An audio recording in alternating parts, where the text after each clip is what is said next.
আসসালামু আলাইকুম। প্রিয় দর্শক, আপনারা জানেন আসলে এবারে অতি খরা। এই যে আমগুলোর অবস্থা দেখেন, সানবার্ন হয়ে আম নষ্ট হয়ে যাচ্ছে। তো এই আমগুলো আসলে অনেক লেট ভ্যারাইটির আম, তো হয়তো রক্ষণাবেক্ষণ করা কষ্ট হয়ে যাবে। আপনার মানে এত ব্যাপক পরিমাণে আম আলহামদুলিল্লাহ এবারে ধরেছিল, বিশেষ করে নতুন যে ভ্যারাইটিগুলো সেই ভ্যারাইটির মধ্যে। এই দেখেন এখানে আমগুলো দেখেন মাটির মাঝে ঝুলে রয়েছে, মানে আসলে বলা বাহুল্য এত আম আল্লাহ সুবহানাহু ওয়া তাআলা দিয়েছেন যে দেখেন আপনি প্রচুর আম। মানে আপনাদের আমি দেখাতে পারছি কিনা জানি না, ক্যামেরাতে আসছে কিনা। এবং আমগুলো বেশ সাইজগুলো কিন্তু বেশ ভালো হয়েছে, যে দেখেন আপনি, মানে গাছটাই ভেঙে যাচ্ছে। তারপরে দেখেন এখানে আমি যে ফাঁদ, মাছি পোকার যে ফাঁদ ইউজ করেছি, এদের ভিতরে পোকা লড়ছে, আপনারা দেখতে পাচ্ছেন কিনা। এটাতে কিন্তু প্রায় আমি 1 মাস আগে এই ফাঁদগুলো পেতেছি, বেশ পোকা পড়তেছে, এখনও কিন্তু পোকা পড়তেছে। আর গরমে এবারে পোকার আক্রমণ যাচ্ছে, একটা বৃষ্টি হওয়ার মাত্রই আমার মনে হয় এখানে পোকার আক্রমণটা বেড়ে যাবে। আর আমার এখানে অম্বিকা আমও ধরে রয়েছে, আপনারা দেখেন এই যে অম্বিকা আম। তো আমটা আসলে কালারটা আলহামদুলিল্লাহ ভালো আছে, কিন্তু শেষ পর্যন্ত রক্ষা করতে পারবো কিনা জানি না। সেন্সেশন আমগুলো সব ঝরে পড়ছে। সেন্সেশন আমের কথা যদি বলি, আপনি দেখেন সেন্সেশন আমের গাছটার অবস্থা ভালো। এটা একটু দুর্ঘটনা ঘটেছে, কারণ আমার এই ম্যানেজার সাহেবকে বলেছিলাম কীটনাশক একটু ফাঞ্জিসাইড দিতে, ও এটা দিয়েছিল অনেক দুপুরবেলা, যেখানে এখানে প্রচুর আম ধরেছিল, কিন্তু আমগুলো নষ্ট হয়ে যাচ্ছে। এটা হলো সেন্সেশন আম, যে আপনি দেখেন সেন্সেশন আমের ইয়েটা, কালারটা। তো সেন্সেশন আম বেশ কালারফুলি আম, কিন্তু এটা টিকবে বলে মনে হচ্ছে না। তো আমি যেটা দেখলাম, আমার এখন উদ্দেশ্য জাস্ট আমরা কয়েকজন মিলে ট্রাই করছি অম্বিকা আমটা আর সেন্সেশন আমটা কীভাবে রক্ষা করা যেতে পারে। আপনার এই গাছটাতে দেখেন, এই গাছটাতে প্রচুর আম ধরে রয়েছে দেখেন। আজকে হচ্ছে 7 তারিখ, আজকে হচ্ছে আপনার মে মাসের 7 তারিখ। প্রচুর আমের মাটির মধ্যে ঢুকে রয়েছে, আপনারা দেখতে পাচ্ছেন। তো এখানে যদি আমি আপনাদেরকে আরও দেখাই, মানে এই গাছটা দেখেন এত পরিমাণে আম ধরেছে। তো আমি জানি না আমাদের এখানে কবে বৃষ্টি হবে, অতি খরা। প্রতিদিন এই বালতি করে পানি দিতে হয়, এখানে আমার ঢালা সেচ দিতে হচ্ছে। রেজাল্ট কিন্তু আমরা ওইভাবে আনতে পারছি না, মানে পুরো গাছটা ঘুরলে আর কি এখনও প্রায় 150-200 আম রয়েছে।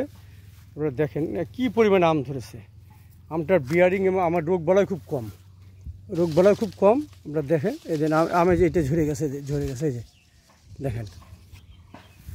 তো প্রিয় দর্শক, এখানে দেখেন এই যে এখানে আমি একটা ঢোপ টাঙিয়েছি, এক্সপেরিমেন্ট ফাঁদ। এই যে দেখেন আপনারা, এটাতে লিকুইড দিই, আমি আজকে একটু লিকুইড দেবো, যেহেতু 20-30 দিন হয়ে গেলে এখানে কোনো লিকুইড পড়ে নাই। তো এখানে একটু দিলেই আমি রেজাল্ট পাবো। যে দেখেন ভিতরে কিন্তু পোকা নড়তেছে। তো এই ধরনের ফাঁদ আমি কিন্তু বানানোর চেষ্টা করেছি, হয়তো অচিরেই আপনাদের মাধ্যমে এই ধরনের ঢোপ আমি বানাতে পারবো। এবং এই ধরনের ঢোপ আমি যখন আমদানি করেছি চীন থেকে, অনেক টাকা খরচ হয়েছিল। তো আমাদের দেশে যদি তৈরি করার চেষ্টা করছি। আর এইটা দেখেন আমি নিজে বানিয়েছি, এই যে ফেরোমন ট্যাপ দিয়েছি গাছে, এর মধ্যে অনেক পোকা দেখেন। এই যে এটা নিজে বানানো। এই যে আপনি দেখেন এখানে এই যে ফুটো করা, এই যে ছোটো ফুটো, এই ফুটো দিয়ে কিন্তু পোকাগুলো ভিতরে আটকা পড়েছে, অনেক পোকা তার নিচে মারা আছে। এই যে মানে অতি গরমে, খেয়াল করেন ভালো করে। অনেকে যারা এক্সপেরিমেন্ট ফাঁদ সম্পর্কে জানতে চান, দেখেন আমি এটার জাস্ট আমাদের দেশের সুইংগ্রামের প্যাকেট কিনে এই যে করেছি। এদের ভিতরে অসংখ্য পোকা এদের মারা পড়েছে। এই যে আপনারা ভালো করে দেখেন, ভালো করে খেয়াল করেন, আসলে দেখানো যাচ্ছে না, অতি রোদের মাঝে কয়েক হাজার পোকার মাঝে মারা পড়েছে। তো আজকে আমি আরও 1 ফোঁটা করে ওষুধ দিয়ে এর মধ্যে দিয়ে দেবো, যেহেতু 20-30 দিন আগে ওষুধ দেওয়া। তো এখন একটু দিলে আমার মনে হয় রেজাল্টটা ভালো হবে। তো প্রিয় দর্শক, যেটা বলছিলাম, আমি আম গাছে দেখেন আজকে দেখেন এখানে একদম খুবই খরা ছিল। আমি এখানে কিন্তু এইমাত্র মানে জাস্ট সকালে পানি দেওয়ানো হয়েছে, প্রায় 6 বালতি পানি দেওয়া হয়েছে। কারণ এখানে সাবমার্সিবলে পানি উঠছে না, যেহেতু নদী পরস্থ আমার এই জায়গাটা। তো আমি যদি আসলে কৃষিকাজ যে কষ্টের, এই বিষয়গুলো আসলে সবাইকে স্বীকার করতে হবে, এবং কৃষকদের পক্ষে সবাইকে কথা বলতে হবে। কৃষকদের যদি সাপোর্টিং কথা না বলেন, কৃষকদের সাপোর্টিং যদি কাঠবিলের বিষয়ে যদি আপনারা প্রতিকারের ব্যবস্থা না নিন, তাহলে কিন্তু কৃষিকাজ করা সম্ভব হবে না। অদূর ভবিষ্যতে যারা নতুন উদ্যোক্তারা কৃষিতে এগিয়ে আসতে চাচ্ছে, তারা হয়তো অনেকেই তো আসলে দেউলিয়া হয়ে গিয়েছে, খুব কম মানুষই টিকে রয়েছে। আর পাশে আমি আরেকটা দেখি আপনার এক্সপেরিমেন্ট ফাঁদে, যে দেখেন এই যে দেখেন এখানে কী অবস্থা দেখেন, এটা তো কিন্তু ওষুধ দেওয়া নেই, জাস্ট আমি ওষুধ দিলে দেখেন আপনারা দেখেন কী পরিমাণে পোকা আক্রমণ মানে আটকা পড়েছে আর কি। দেখতে পাচ্ছেন এখানে এই যে ফাঁদে আমি জাস্ট এখানে এখন দেওয়া নেই।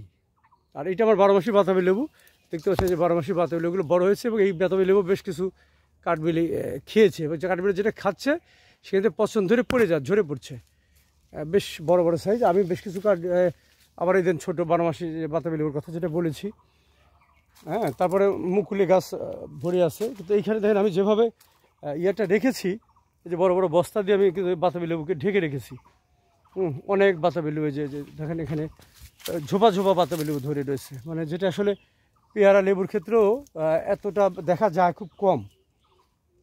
এদের এখানে দেখেন ঝোপা ঝোপা বাতাবি লেবু, এই যে এদের এই পাশে ছোট।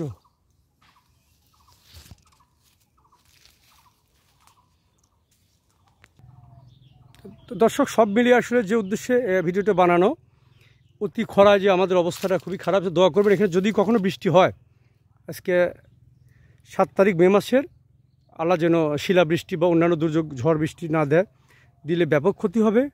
যেটুকু সম্পদ বা আম লিচু আমাদের এখানে রয়েছে সেগুলো হয়তো ধ্বংস হয়ে যাবে। আর আমি যে ফাঁদটা তৈরি করার চেষ্টা করছি এইটাই সেম, এই ভ্যারাইটিটাই করার চেষ্টা করছি। দেখেন আপনারা চীনের তৈরি, এটা আমি ইতিপূর্বে অনেক ভিডিও ছেড়েছি। এই ভিতর দিয়ে পোকাগুলো গিয়ে ভিতরে গিয়ে আটকা পড়ে, এই যে ভিতর দিয়ে গিয়ে পোকাগুলো ভিতরে আটকা পড়ে, খেয়াল করেন কী অবস্থা, অনেক পোকা আটকা পড়েছে। তো এই ফাঁদটা তো আমার কাছে লিকুইডটা রয়েছে, জাস্ট এই ঝোপটা আমি তৈরির জন্য কথা বলেছি। আমাদের বিসিকের এক ডিডি মহোদয়, আমাদের স্নেহের ছোটো ভাই, তো যদি পারি আর কি তো আপনারা অচিরেই সাপ্লাই দিতে পারবো। আর সব মিলে সকলে ভালো থাকবেন, দোয়া করবেন আমার জন্য।